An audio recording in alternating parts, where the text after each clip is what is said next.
3130 કરોડનું જે અમારું પેકેજ છે કિસાન સહાય એ આજના દિવસે ખેડૂતના ખાતામાં પડી ગયા છે 3130 કરોડ. બહુ મોટો રાજ્યની સરકારનો આ નિર્ણય છે, અમારા વિભાગનો. ભૂતકાળમાં ક્યારેય ન થયો હોય એટલું ઝડપથી અમે આ પ્રકારે આગળ વધી રહ્યા છીએ. એ જ પ્રકારે લગભગ 5700 કરોડની ખરીદી પણ મગફળીમાં એ અમે કરી છે. અમારું કમિટમેન્ટ છે અને એ પ્રમાણે અમે આગળ વધી રહ્યા છીએ.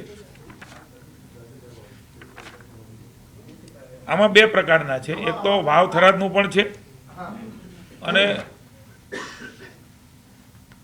હમણાં જે ઓક્ટોબરમાં કમોસમી થયું એમનું પણ છે.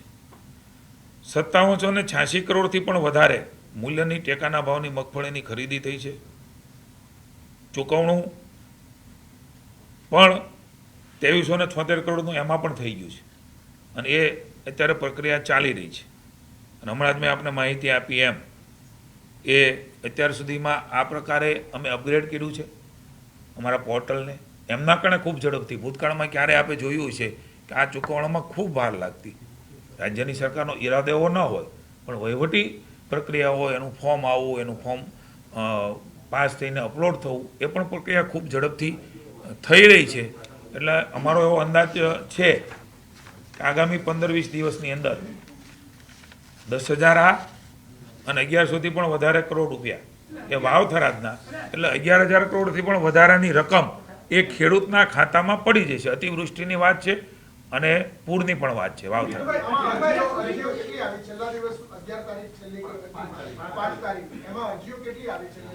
30 લાખથી વધારે અરજીઓ એ મળી છે ને લગભગ 2.25 લાખ એ વાવ, થરાદ, પાટણ, જુનાગઢ, એ જે 5 જિલ્લાઓ છે, કચ્છ, એ 5 જિલ્લાઓ મળીને લગભગ 35 લાખની આસપાસ આ અરજીઓ થાય છે.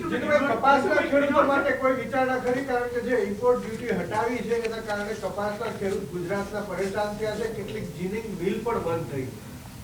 તમે ધ્યાને મૂક્યું છે, અમે કેન્દ્ર સરકારના ધ્યાને મૂકીશું. હું ખેડૂત છું એમના કારણે કહી શકું કે ખેડૂતની સંવેદના અમને ખબર છે. કોંગ્રેસને અને અન્ય વિપક્ષી પક્ષને ખેડૂતો સારી રીતે સમજે છે, જાણે છે. તમે સારો મુદ્દો કીધો છે. Please 1 minute please. જ્યારે કમોસમી વરસાદ આવ્યો ત્યારે વિરોધીઓ એવું કહેતા હતા કે જાહેરાત કરી, પૈસા આપશે ક્યારે, આપશે નહીં, એ આપવા નથી માગતા. જ્યારે શરૂ કર્યું ત્યારે કે હજી બધાને નહીં મળે.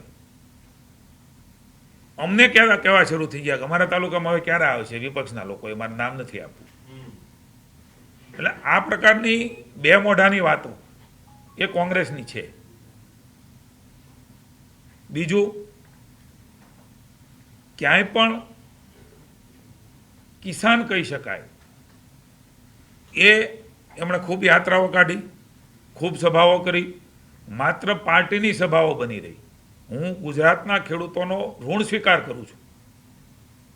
અમારી સંવેદના હંમેશા ખેડૂતોની સાથે છે. નરેન્દ્રભાઈ જે પ્રકારે કામ કરી રહ્યા છે, નાની મોટી મુશ્કેલી તકલીફ આવે ત્યારે સૌ સાથે મળીને બહાર નીકળીએ. ખરીદી પણ થાય, સહાય પણ મળે, યાર્ડમાં પણ જણસ વહેંચાય. આવા ઐતિહાસિક નિર્ણયો ભારતીય જનતા પાર્ટીની સરકાર કરી છે કે ખેડૂતને ખબર છે. એમના ખાતામાં અપ્રચાર પણ કરવામાં આવ્યો કે જો તમે જણસ વેચવા જશો, સિંગ વેચવા જશો, મગ, અડદ, સોયાબીન વેચવા જશો, ડાંગર વેચવા જશો તો તમને પૈસા નહીં આપે. તમામ પ્રકારના હથકંડા એ વિપક્ષે અપનાવ્યા. હું એમને પૂછું છું કે તમારી ત્યાં જ્યાં સરકારો છે ત્યાં ભૂતકાળની અંદર ગુજરાત કોંગ્રેસે આ પ્રકારનો દુષ્કાળ પીડ્યો ત્યારે ખેડૂતને એ મજૂરી કામમાં લગાડ્યા હતા. એને કોઈ રકમ નહોતી આપી કે મજૂરી કરો અને તમે કમાવો. આ કોંગ્રેસ આ પ્રકારની વાત કરવા નીકળી છે. આ ગુજરાતનો ઇતિહાસ છે. લગભગ 82 કે એની સાલમાં દુકાળ પડ્યો હતો. એ વખતે જે આપણા રાહત કામો થાય છે એ રાહત કામમાં ખેડૂતોને જોડવાનું પાપે કોંગ્રેસે કર્યું છે. અને આજે અમને કહેવા નીકળી છે કે તમારે આ કરવું જોઈએ, ચોકડીઓ પાડો. હું કોંગ્રેસને કહું છું કે તમારા મોઢા ગંધાય છે. તમે તમારા આઈનામાં જુઓ. તમે કેવા પ્રકારે કિસાનો માટે શું કર્યું, કેવું કર્યું. મને તો આનંદ પણ છે ને દુઃખ પણ છે. તમને જણાવતા ધ્યાનમાં મૂકું છું, ટ્રેક્ટર લઈને રેલી કાઢી. તમારા વખતે રાજ્યમાં ખેડૂતોને કેટલા ટ્રેક્ટર હતા એનો જવાબ ખેડૂતોને આપો. ખેડૂતોને કેટલી ટ્રેક્ટરમાં ને નાના નાના યંત્ર સામગ્રીમાં તમે સબસિડી આપતા હતા, એની સંખ્યા કેટલી હતી એનો જવાબ આપો. જે ટ્રેક્ટર તમે લઈને નીકળ્યા, જે તમારા લાગતા વળગતાના, કોઈ કિસાનના ખેડૂતના નહીં, એ ટ્રેક્ટરની લાખ રૂપિયાની સબસિડી ગુજરાતની ભાજપની સરકારે ભૂપેન્દ્રભાઈ અને નરેન્દ્રભાઈ આ પ્રકારની સબસિડી શરૂ કરી.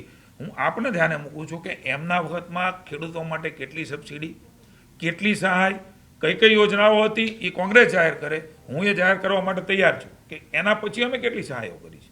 માત્ર વાતો કરવાથી ન થાય. છતાં હું કહું છું કે વિપક્ષને અધિકાર છે, પણ ગેરમાર્ગે દોરી, પ્રપંચો કરી, લલચામણી, લોભામણી વાતો કરીને કોઈને જોડવા જાય તો ઈશ્વરનું તત્વ દરેક વ્યક્તિમાં છે, એમાં હું પણ આવી જાઉં. હું પણ આ પ્રકારની વાતો કરવા જાઉં તો કોઈ માણસ ન જોડાય, પણ જ્યારે તત્વ સાચું હોય છે ત્યારે જોડાતો હોય છે. અને અમે માનીએ છીએ કે ભારતીય જનતા પાર્ટી એક જાહેર જીવનની અંદર લોકસેવામાં એક તત્વ સાથે, સેવાના ભાવ સાથે કામ કરે છે. એટલા માટે પ્રજાએ 30 વર્ષથી આશીર્વાદ આપ્યા છે. અને 27માં પણ વિપક્ષને કોંગ્રેસ આ દિવાલે લીખેલું સત્ય છે એ પ્રોપોગંડા કરે, જનતાના આશીર્વાદ એમને મળવાના નથી. કારણ કે એનો ભવ્ય ભૂતકાળ, કાળો ભૂતકાળ, ગુંડાગીરીનો ભૂતકાળ, ગામડું થરથર ધ્રુજતું હોય, ગામડામાં લોકો મત ના આપી શકે, પોલીસ સ્ટેશન એ કોંગ્રેસના આગેવાનોના કબજામાં હોય, કોઈ ફરિયાદી જાય ત્યારે આરોપી ના બેઠો હોય. આવા દ્રશ્યો કોંગ્રેસના વખતમાં પોલીસ સ્ટેશનોમાં જોયા છે. એટલે કોંગ્રેસને આ વાત કરવાનો કોઈ અધિકાર નથી.